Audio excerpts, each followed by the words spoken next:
Good. Can we see your studio? Glad to have you here. Come in. Right. This is it. And how many years have you been in this studio? Oh, in this studio, about 20 years probably.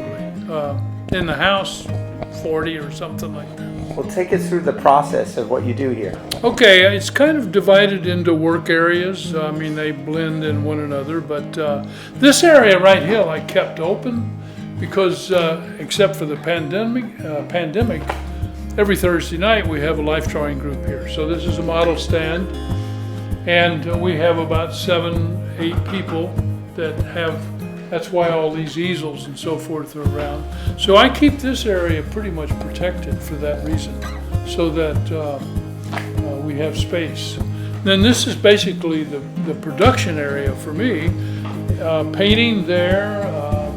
The big board is for, like, if I put up large canvas or large paper, that kind of thing. Also, when I'm painting now, I will take something like this, if I've got watercolor on it, prop it up, and be able to wet it down, let it run, do that kind of thing. The drawing board is really the principal thing. I've used it for years. I was, when I primarily did pen and ink, it was particularly important. Because when I was doing large 30 by 40 portraits and that kind of thing, I needed this large board. So now it's a kind of service for everything. These are the tabourets that contain more stuff than I ought to own. I'm a typical artist. I hoard materials. I mean, stuff I'll never use, but I just can't pass it up. I just can't. So anyway, and then this is, of course, as you can see, just a basic tabouret area. I have things like watercolor drawer, pastels, inks, tabourets. It's ridiculous. Anyway, so you can see I paint here primarily. Right now I'm doing mostly watercolor. So that's a fairly easy medium in the sense that it's confined to space. I don't need a lot of space like with the oil or with other things. And this is just basically records, and this is watercolors that don't have anywhere to go. I used to do some sculpture with Jim Larkin, and that's what this started with. This is oil-based. And I never finished it. It just kind of sits here. But so this is just kind of the basic collecting area for stuff that materials and what have you. This is basically a desk area where I do the computer work. I have my records, files, and so forth here. I cut hair when time gets hard. Just call people in and give them a shave, cut their hair, anything they want. But the interesting thing is, anybody that comes in this studio, this is the chair they want to sit in. This is the kind of mop-up area with a sink and just where I can clean brushes and all that kind of messy stuff. And then the library, which is important to me. And then this is just kind of the area where I relax.